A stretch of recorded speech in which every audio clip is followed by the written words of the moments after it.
I'm coming out of the filthy Philadelphia and the Delaware Valley, and even though we ourselves weren't in a blizzard, the plane that I was, to be on was coming from Providence, Rhode Island, and it was snowed in. So I'm really just thankful to be here, because for a minute I thought they was actually going to cancel the flight. But yeah, give thanks. It did make it through, and I'm here and very thankful, because it's cold and it's dirty up in the region. And just on the reach, and I took a breath even around the airport, just taking a breath. It was like, wow, it's a fresher vibe. And I'm looking forward to like getting kissed with that sun tomorrow. So yeah, I'm very thankful to be here. And I want to extend thanks to all of y'all for supporting these works. I've been on this tribe for about 20 years now. 20 years I've been working with the Mineral Nation. Never my intention, but just being obedient and dutiful. And that's what got me here to this point. As the Brethren Ankh had mentioned, in the year 2000 I did scribe a book called Rocks of Ages, Ancient Technologies for the New Millennium. Ancestors really just put it on my heart to research our use of crystals and sacred stones. Because, well, at the time I didn't even know why. And I'm still seeking the deeper reasonings why I'm on this path, But I do know that 2008, these are some powerful times that we're in. We're in a countdown to 2012, which, they say our Father's house has many mansions, so we have to study many traditions. And in the Mayan Olmec tradition, the winter solstice of 2012 is like a judgment time. So we're like 4 years, less than what? Man, 4 years and counting. So we really have to be in tune with ourselves, in tune with the earth, empowered spiritually, and that is in line with the works with the crystals and sacred stones. So I really give thanks for the Brethren Mikael for hosting, and as well as facilitating some multimedia, because I do have a lot of image to share along with the words. So the way I kind of vision the evening is it's going to kind of be in three sections. The first one we're going to kind of just deal with like the science of what is a crystal and why is it important. And then we're going to look at how our ancestors in the Nile Valley dealt with this science. And then we're going to seal it up with just looking at some amazing creations of the earth and amazing representations of the Mineral Nation. All right? So when we say what is a crystal, we might as well start with like what they say, the textbook definition. All right? Because a crystal is really any matter. It doesn't even matter. It could be carbon, it could be silica, it could be sodium. The type of matter doesn't it doesn't really matter. But any matter that has organized molecules or organized molecular structure is a crystal. Okay? So matter basically comes together in one of two ways. One way is what they call amorphous, meaning without form. So the molecules are just randomly composed, right? Then the other way is crystalline. And that is, again, like we say, any matter that has an organized molecular makeup. And the thing with that order and that organization is that the order in which the molecules come together is reflected in the shape and the geometrics of the actual crystal. So, you know, we say this is cut by nature. When we look at these things, it looks like some intelligence crafted these things, and it is, but it's a divine intelligence. It's not cut by the hand of man, but by the mind of creation, the mind of God, you know. So, you know, these are just some nice specimens to behold.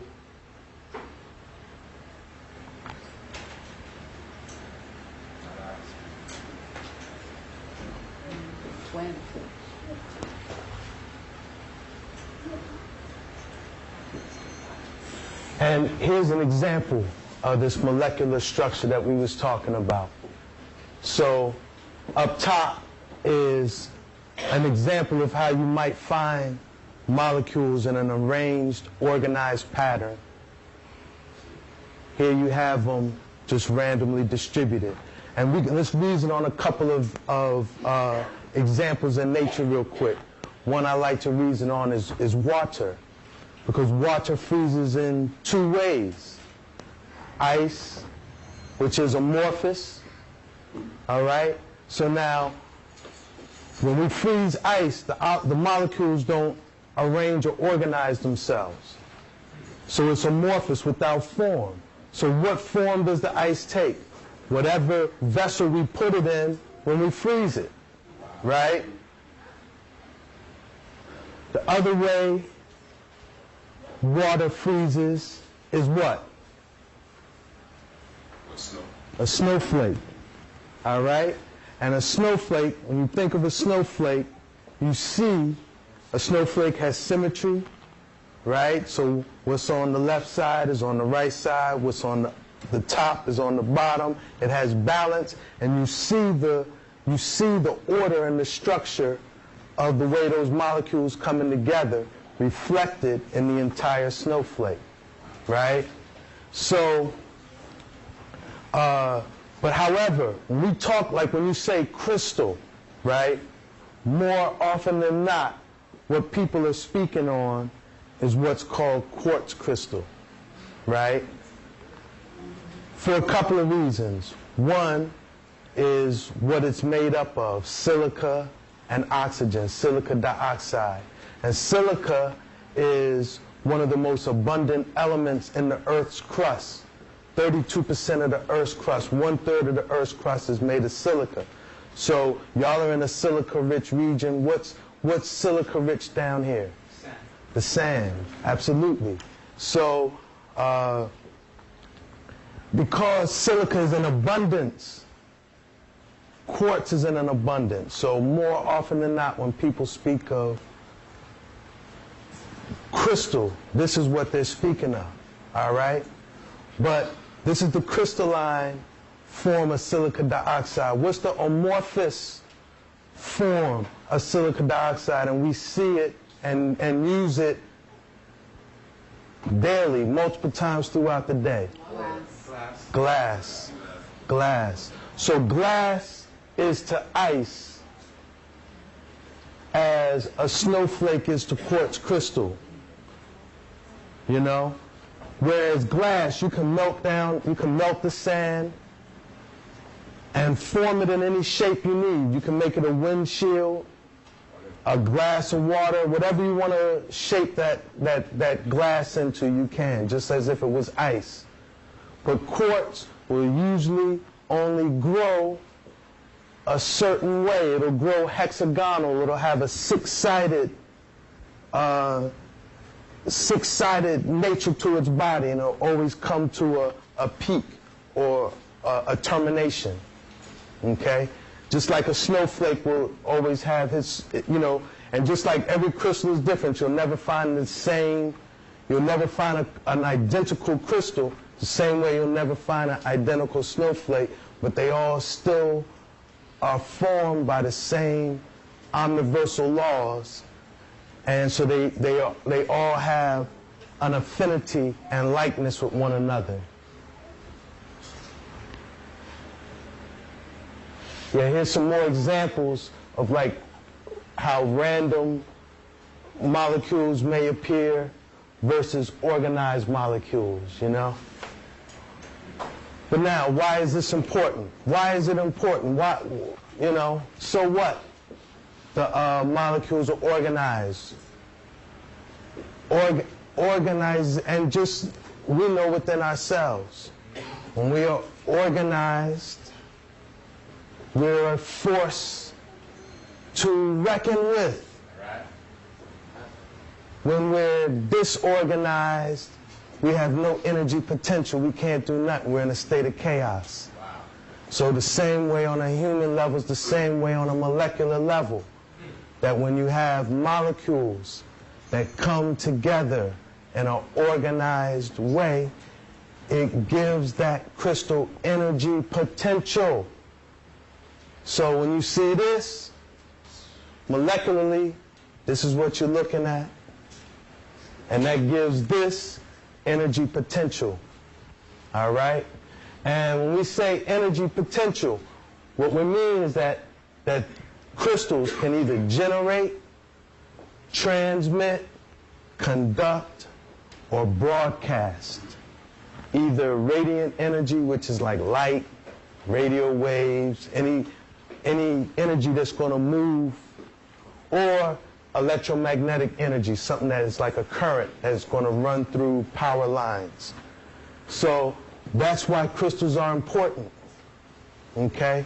But now, I'll probably hit that in a second. Yeah, I actually will, because now Bobby Wrong is aware of this. Bobby Wrong is aware of the energy potential in crystals, and they use it in their technology. As a matter of fact, all modern technological gadgets is based on crystal technology. Okay? Computers is quartz. It's the CPU, the microchip, the micro processor is a silicon wafer that, because of the energy potential, I'm going to get deeper into the energy potential of quartz in a minute, but quartz is a semiconductor of power frequencies. And so a semiconductor is a material that alternates between conducting and insulating. But the thing is, it does it in a rhythm. So for real, what that microprocessor is doing in the computer, it's like beating a drum.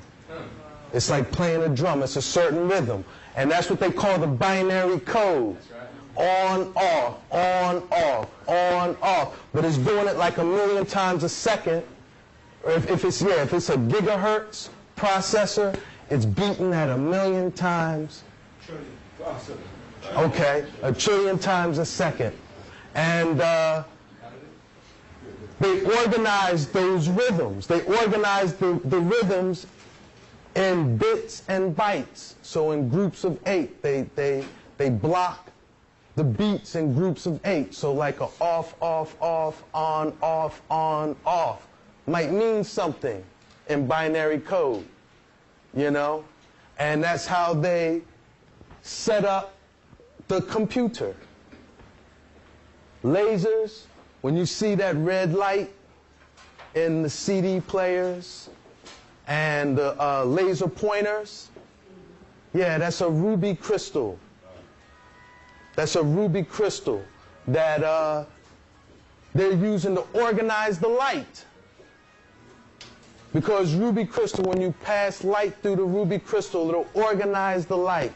And that's how, and it's what they call coherence. It makes the light coherent. So the light's just not a random waveform moving throughout, but it's like a beam, a coherent, organized beam. Radios, TVs, cell phones, all telecommunication uses another power of quartz, that it's a resonator. A resonator is a material that can match an external frequency. So we have a broadcast antenna like Power 99. I don't know what y'all, like a station down here, but y'all probably got like a Power 99 or something like that. Hot 105, all right. So Hot 105 is broadcasting at 105 megahertz. And because crystals are resonators, when you turn that dial, the crystal in your radio is matching the frequency of 105 megahertz. It's resonating at the same frequency as that broadcast antenna, and that's what allows you to get the signal. Yeah, so Bobby Wrong is well aware of the energy potential of crystals, okay? But just like they take the whole grain and make the white wheat, they take the sugar cane and make the white sugar. They take the goodness of creation, right? Sugar cane got iron and, you know, all good nutrients in it, but by the time they process it, it's a dangerous drug, you know, dangerous toxic poison. They take the whole wheat, and by the time they finish with it, you know, you got the wonder bread, you know, whatever, you know. Right, you wonder what it is, you know.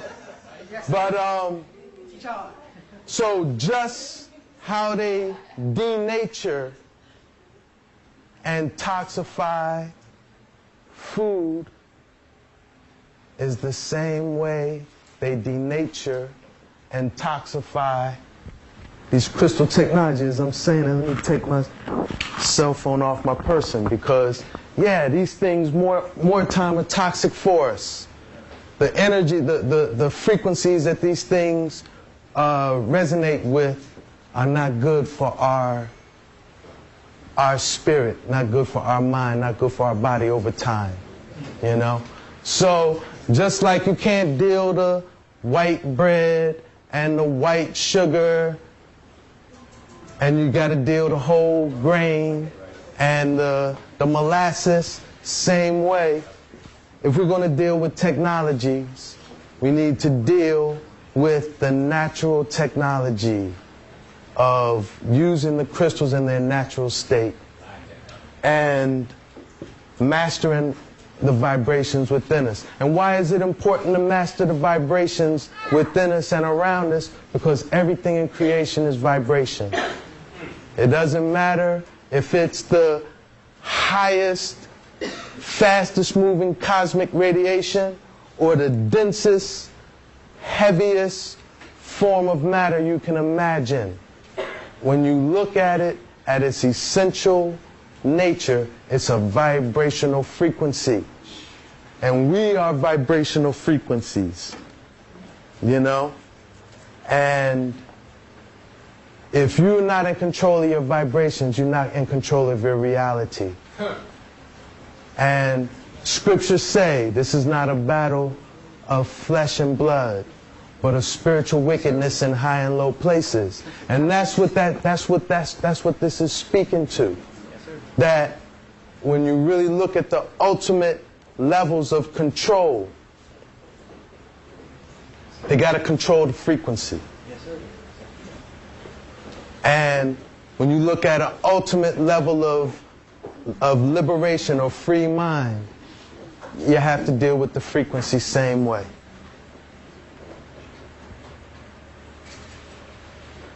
Yeah, so you know what, this is just a little more enlightenment on the types of crystals, because there's actually 12 crystal types within creation, and these are the names of them. All right, so you got some we can vision just from our common knowledge, a cube, pyramid, but a scalenohedron. This is a crystal where the sides are all uneven. A dodecahedron is a 12-sided crystal. Dodeca is 2 and 10. and hedron is side. When you see hedron, that means side. Pentagonal, that's a five-side, that's a five-faceted, 12-sided. Rhombic dodecahedron is four-faceted, 12-sided. Tetrahedron is four-sided, octahedron, eight-sided. And here's some examples. So here's an octahedron crystal, and here's magnetite. This is more often than not the magnets we get aren't natural. There's two types of natural magnets. One is lodestone, and the other is magnetite. All right, so these are examples of magnetite. And really the only difference between lodestone and magnetite is that magnetite has an octahedron shape. All right.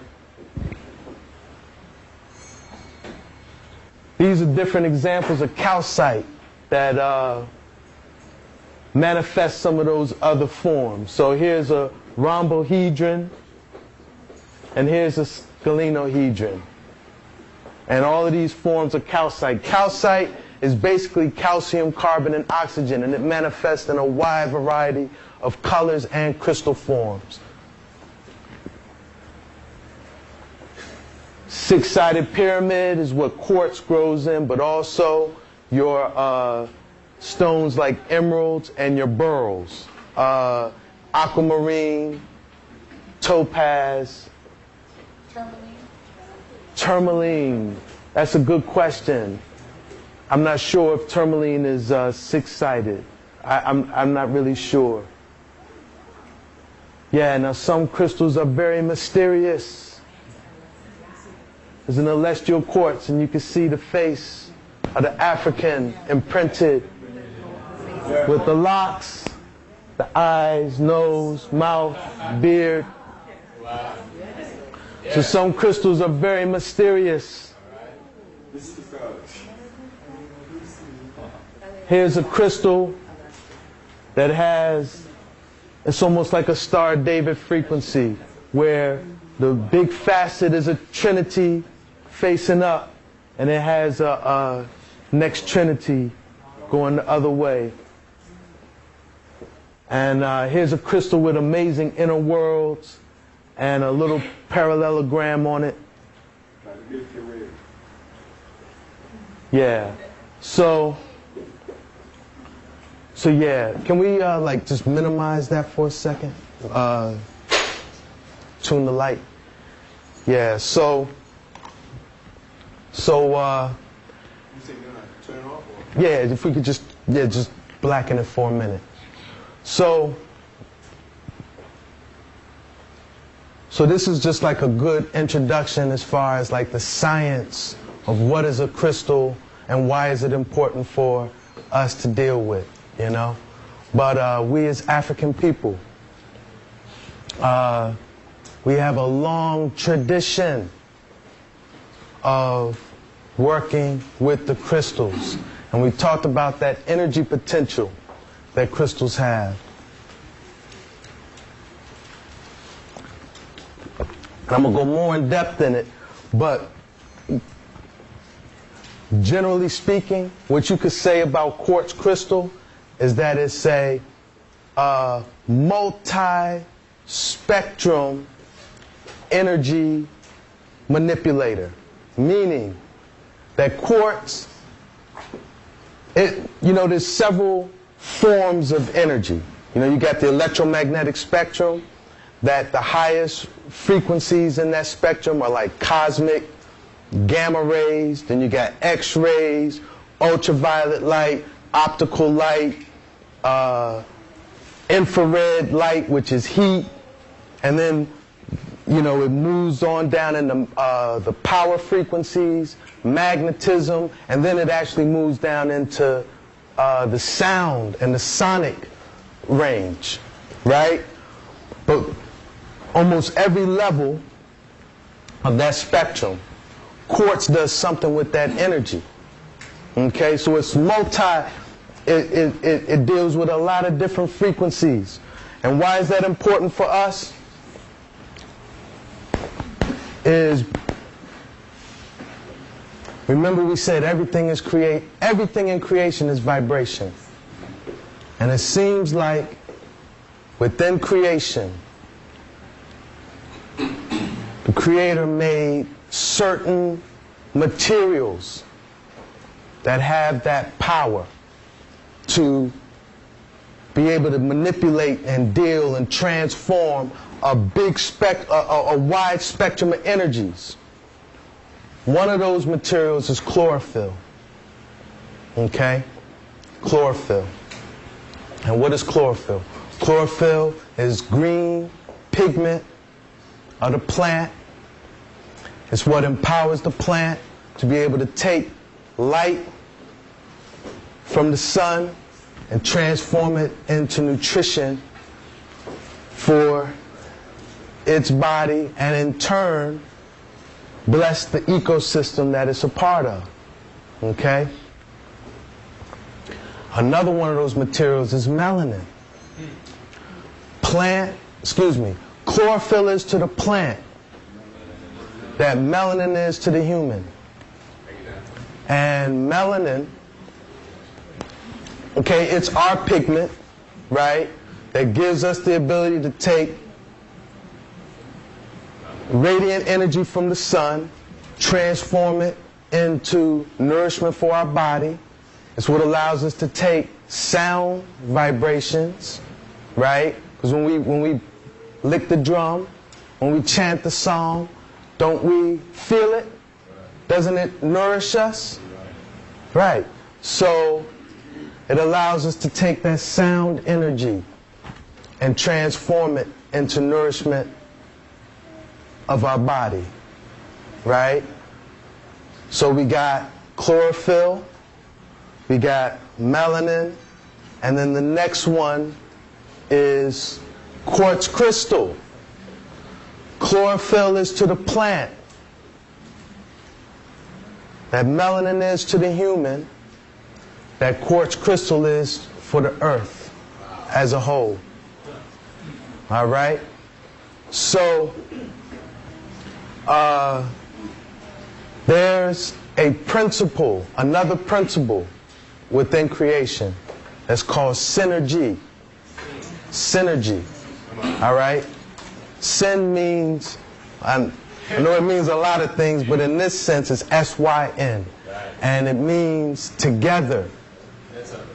And energy, you know, synergy implies like bringing energy potentials together. And the principle of synergy says this: if I got something that has a certain energy potential, and energy potential means able to do some works, able to do something, able to manifest. So I have something that has a certain energy potential, and I got a next something that has a certain energy potential. If I bring those two things together to do the works, the energy potential available to me will be quantumly greater than if I just use the one over here, use the other one over here, and then try to add up them works. All right? So this that I just shared with you, this is our historic lens. This is our paradigm that we're going to look at the Nile Valley and our ancestors and how they use crystals and sacred stones. And it might give us insight into some of the unexplainable phenomena of ancient Kemet, how we were a monolithic, megalithic people able to build a sphinx out of one stone. The sphinx is like Lalibela, it's carved out of one stone. Pyramid formed in 2-ton megalithic stones with no mortar. Just the cut is so precise, that's what hold it firm. For how long? How long it's been there? You know? So this is our paradigm. So we ready for the next one. Are there any questions before we move forward? Yes. One of the different types of crystals that you mentioned before, it says scalidon. Scalinohedron. Is that expound as to what they're doing, the scale of technologies that works out. Right, the scale. Nah, to be honest, I don't know the relationship between a scalenohedron and them scalar waves, but I know what you're talking about. But I think it's more like a scalene triangle. You know how you have like a 30, 60, 90 triangle? They call it scalene because none of the sides and none of the angles are equal, but it all still adds up with that proper mathematics. So that's how I think the scalenohedrons are. All right. So now this is a presentation that I shared at an ASCAC conference that looks at the melanin quartz synergy as a historical paradigm. Wow. All right. So yeah, we've been talking about technology, and we talked about technology from like a Bobby Wrong vantage point. But what we're dealing with is a spiritual technology. All right, when we say spirit or spiritual, you know, it's simple. We're just talking about life force energy. Life force, okay? Molecularly, they would say life force is the magnetic ion or the free, I say magnetic ion, but you might hear them call it negative ion. But see, negative and positive has too much connotation. Negative has too much negative connotation. So I don't like to say negative ion, but it's a magnetically charged ion. In other words, it's an electron. If you can envision a molecule, you know, you have the nucleus, and then you have electrons that orbit around, all right? So imagine one of those electrons free from a molecular bond and magnetically charged. Not, like the moon? That's how they think it. That's how they think it. Yeah, I would give the moon a magnetic polarity. So, that magnetic ion is what moves through our blood as plasma. And that is like our life force. All right? But, you know, that's like the scientific blah, blah, blah. But for real, it's life force. It don't really need an explanation or a definition. If you breathe and you feel life, you know life. So spirit is life force energy. And technology just means using tools. The study of anytime you see ology, that's study of. Technology is the science of using tools. So when we talk about spiritual technology, we're talking about a science or study of using tools to generate, enhance, harmonize life force. And yeah, the Kemites, them dealt with two main tools in their spiritual technology: sacred stones and their melanin. All right, and why I kind of introduced this, that both melanin and in particular quartz crystal are multi-spectrum conductive materials. And these are materials that can simultaneously act as a superconductor, conductor, semiconductor, or resonator of various forms of electromagnetic energy. All right? And real quick, a superconductor is any material that will allow energy to move through it without offering any resistance. It offers no resistance to the energy moving through it. All right? A conductor allows energy to move through it, but it offers some resistance. Okay? So for example, copper wire is a conductor of power frequencies, but it doesn't superconduct the power frequencies. It offers some resistance to that electrical current moving through the wire. And how do we experience that resistance? Heat. So when the wire is getting hot, that's showing you that it's resisting some of the energy moving through it. A semiconductor, I mentioned the semiconductor already.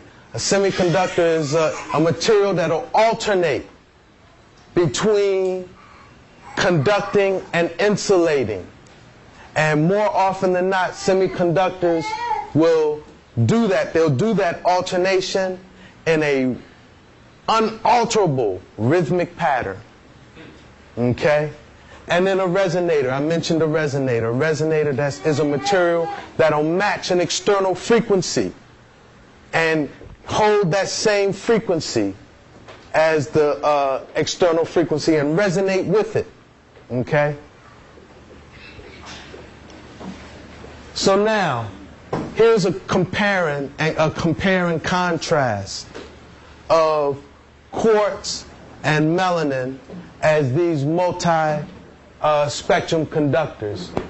Quartz crystal superconducts these forms of electromagnetic energy, cosmic radiation, ultraviolet energy, and the geomagnetic fields, meaning these energies can move through quartz and quartz will offer no resistance to it. Okay? Quartz is a semiconductor to power frequencies. We reasoned on this already. This is how they use quartz in the computers, because the quartz alternates between conducting and insulating. It does it in a rhythmic pattern, so it's like it's in there playing a drum beat. And that's what they call the binary code.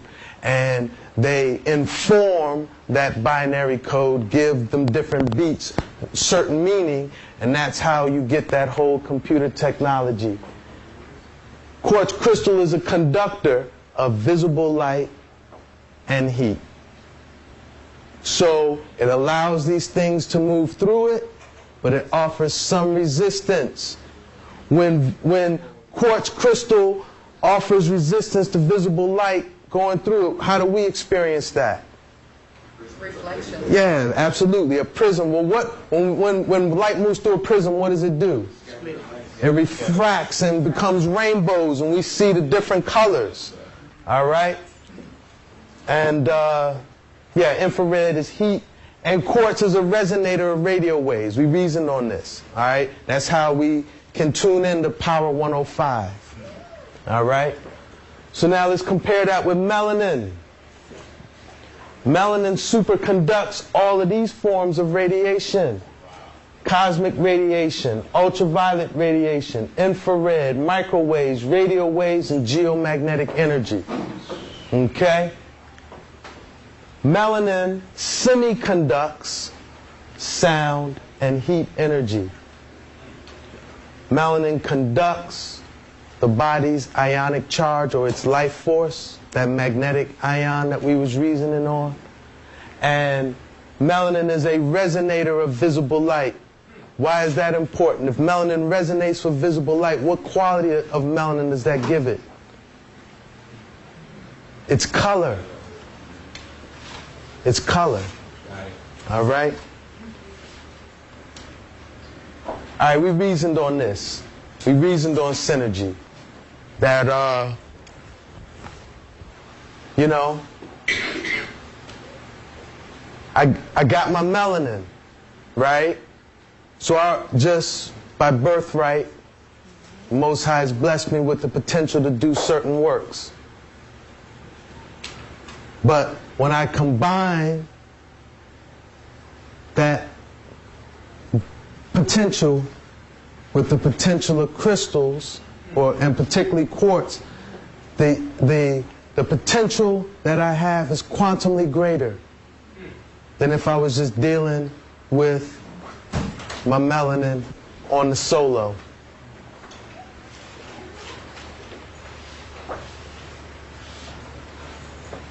Yeah, and this is the proper historical paradigm to study ancient Nile Valley civilization. A lot of things that are a mystery in ancient Kemite, and to the ancient Kemites to us, like Why did they go to such lengths to preserve the bodies? They took the organs out, put sacred stones in, and then would go through painstaking effort to wrap the body to preserve the skin. Why? Okay? This is the paradigm to explain a lot of the mysteries of our ancestors. And these two mysteries in particular, our initiation practices and our burial practices. Alright, as far as our initiation practices, our tradition on how we would bring someone into their full humanity, right? Bring a man from a youth and then bring him into his full humanity is preserved in the book that Wallace Budge called the Book of the Dead, Egyptian Book of the Dead. But I called it the Book of Coming Forth by Day from Night. And this is a very important book.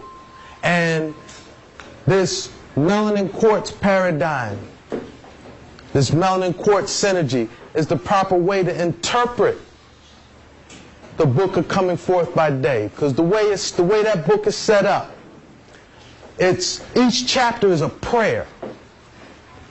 Each chapter is a prayer. And after the prayer is what's called a rubric. And a rubric would be like the priestly instructions as far as what to do when the prayer was being chanted.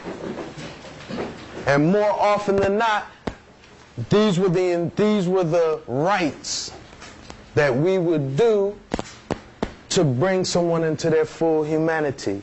So let's look at a couple of these important chapters.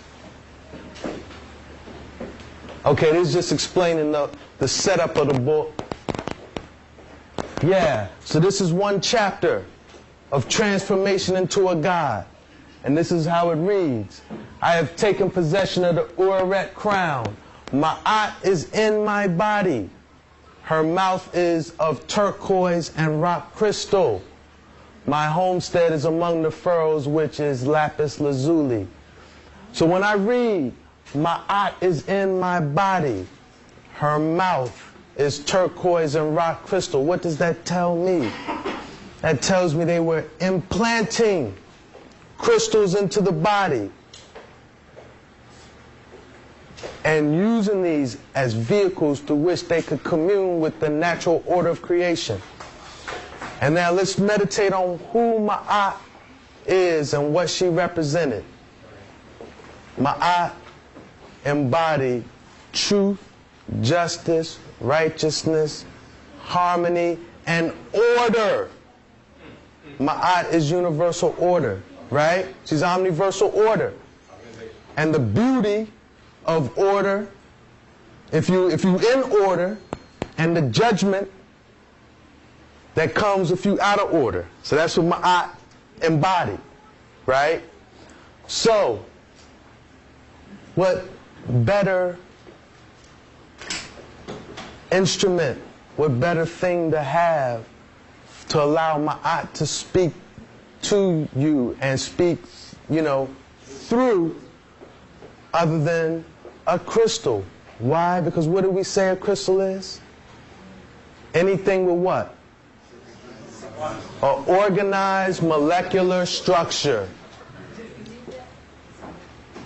Somebody asked me to repeat that?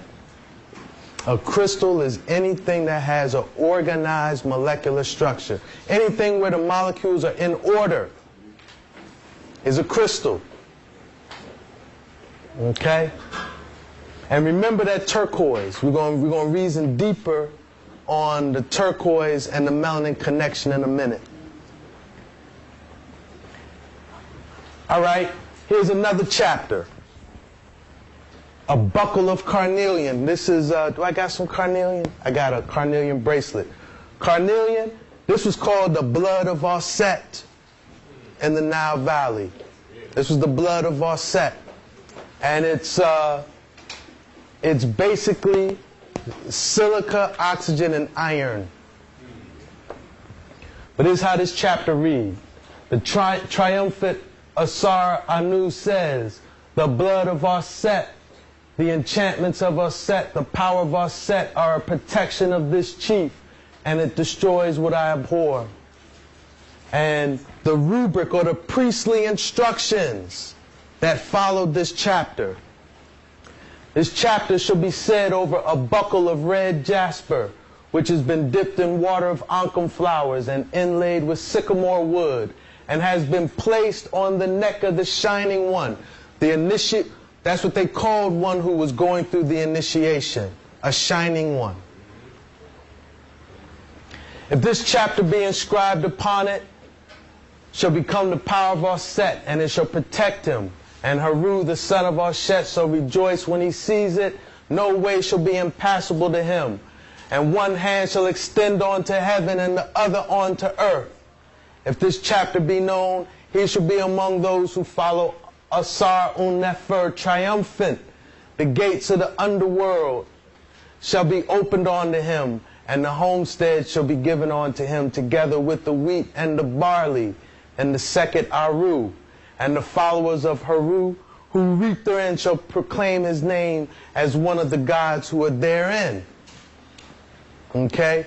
So you can see in this initiation process of the process of I and I becoming fully human, one of the things they would give us to keep us protected in our journeys would be a necklace made with carnelian that was inlaid in sycamore wood and blessed with oncom flowers, and we had these prayers chanted over it. Okay? Here's the rubric from Soul and Body. These words are to be said over a soul of gold inlaid with precious stones and placed on the breast of Osar. Okay? So we see that our ancestors dealt with this science, you know, and did it without apology. Because we know some of us got spookism in our minds and our hearts. Sad to say. Some of us got spookism in our minds and our hearts. And they scared of it. They scared of these things. They scared of their own powers.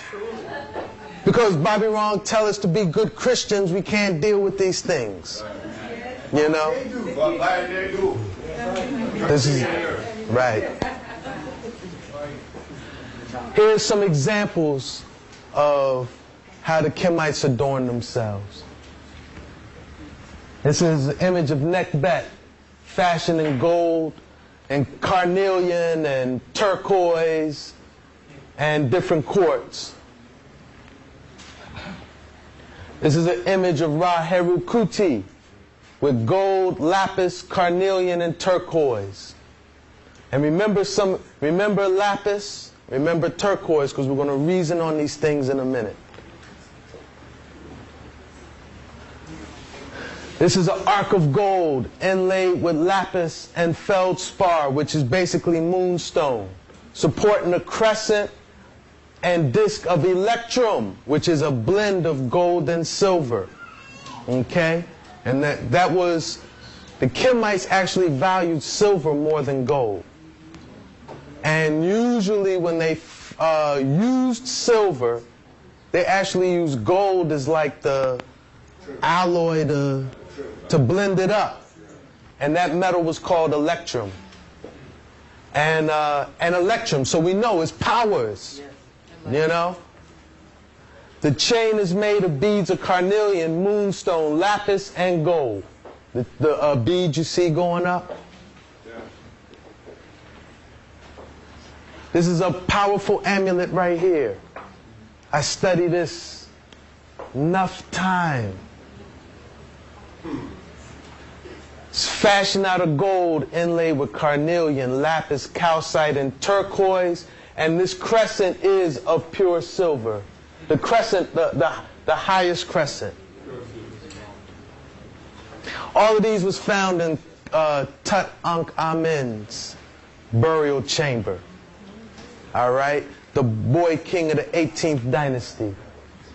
These are samples of various amulets.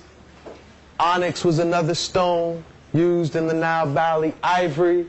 Lapis. Lapis was a favorite. We're going to reason why in a minute. Here's another image of Tutankhamun as the crouching king. And the only thing he has adorned is carnelian and colored quartz around his neck. That's solid gold. All right, now, I told y'all, keep in your heavens, lapis, turquoise, oh yeah, we kind of already reasoned on carnelian. Carnelian is quartz based. But the Kemites, before I go on, let's reason a little bit on melanin, the chemical elements that are important in melanin. Melanin has 3 elements in it that are very, very important. All right? Those elements are carbon,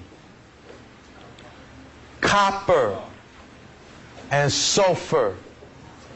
All right?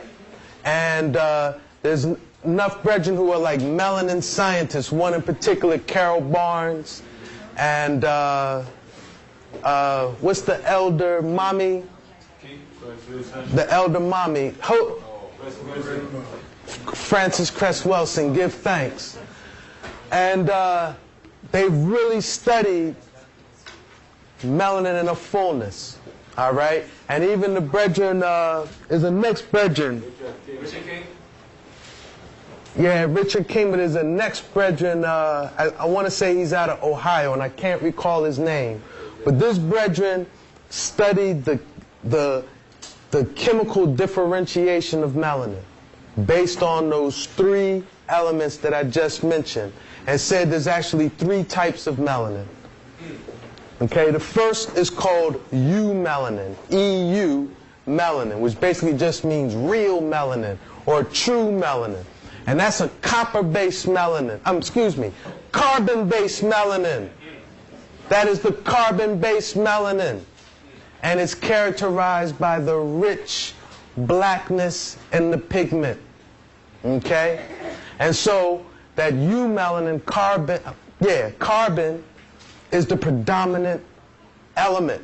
And that's why it's black. Because we know anytime how do we see carbon in nature? Like charcoal, right? You think soil, you find carbon in nature, like decomposing organic material is what? It's like elemental carbon. It come when rich. Say what? When a storm is coming, it's black. With lightning. Yes. Yes. So, carbon, what does carbon do for melanin? Carbon is what allows melanin to absorb and take on energy and remain stable and not break down. All right? That's very important. But then there's 2 other types of melanin too, and it's called pheomelanin, which means like melanin. All right?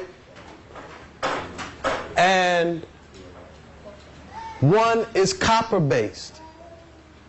And these are our red brethren and sistren. The brethren and sistren that you, like, when I think of the copper-based melanin, I automatically think of El-Hajj Malik El-Shabazz. Detroit Red.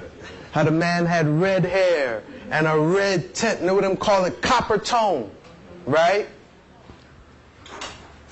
And what does copper do in melanin? Copper does in melanin what copper does in electronics. It's a conductor. It allows electricity or that ionic charge, because we're electric, right? Because when they want to know what our brain is doing, what do? They hook up the EEG that reads the electric impulses in our brain, right? So what's conducting that electrical charge within us? It's the copper in our melanin, all right? And the third is the sulfur-based melanin, all right?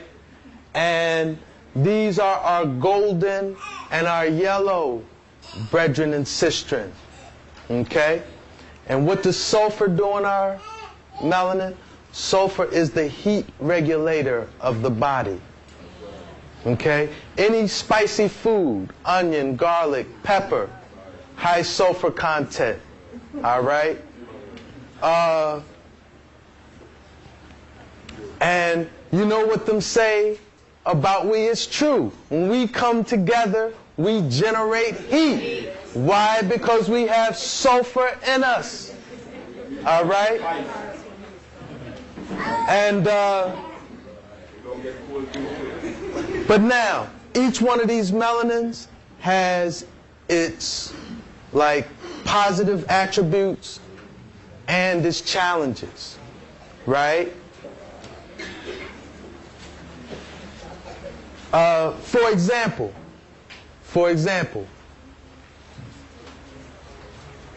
the sulfur, well, I'm going to start with the carbon. The order in which the molecules come together is reflected in the shape and the geometrics of the actual crystal. So, you know, we say this is cut by nature. When we look at these things, it looks like some intelligence crafted these things. And it is, but it's a divine intelligence. It's not cut by the hand of man, but by the mind of creation, the mind of God, you know. So, you know, these are just some nice specimens to behold.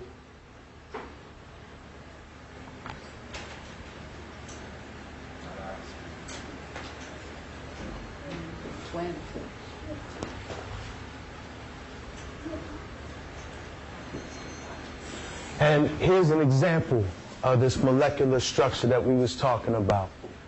So up top is an example of how you might find molecules in an arranged, organized pattern, representations of the mineral nation.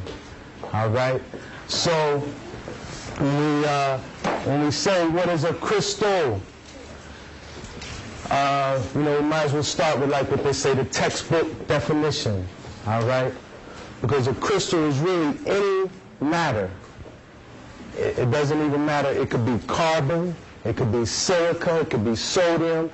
The type of matter doesn't it doesn't really matter. But any matter that has organized molecules or organized molecular structure is a crystal. Okay? So matter basically comes together in one of two ways.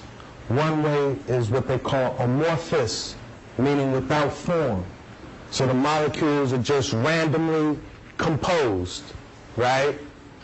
Then the other way is crystalline. And that is, again, like we say, any matter that has an organized molecular makeup. And the thing with that order and that organization is that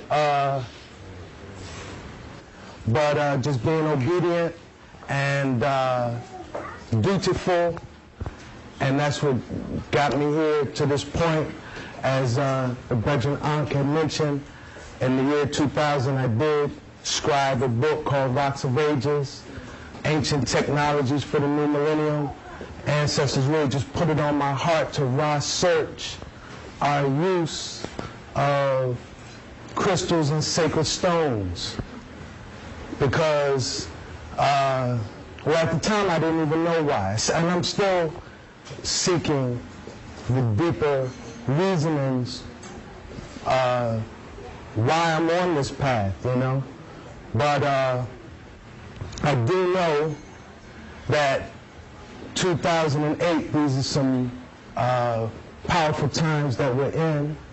We're in a countdown to 2012, which, you know, they say our Father's house has many mansions, so we have to study many traditions. And in the Mayan Olmec tradition, the winter solstice of 2012 is like a judgment time. So we're very, I'm coming out of the filthy Dofia and the Delaware Valley, and even though we ourselves weren't in a blizzard, the plane that I was, you know, to be on was coming from Providence, Rhode Island, and it was snowed in. So I'm really just thankful to be here, because for a minute I thought they was actually going to cancel the flight.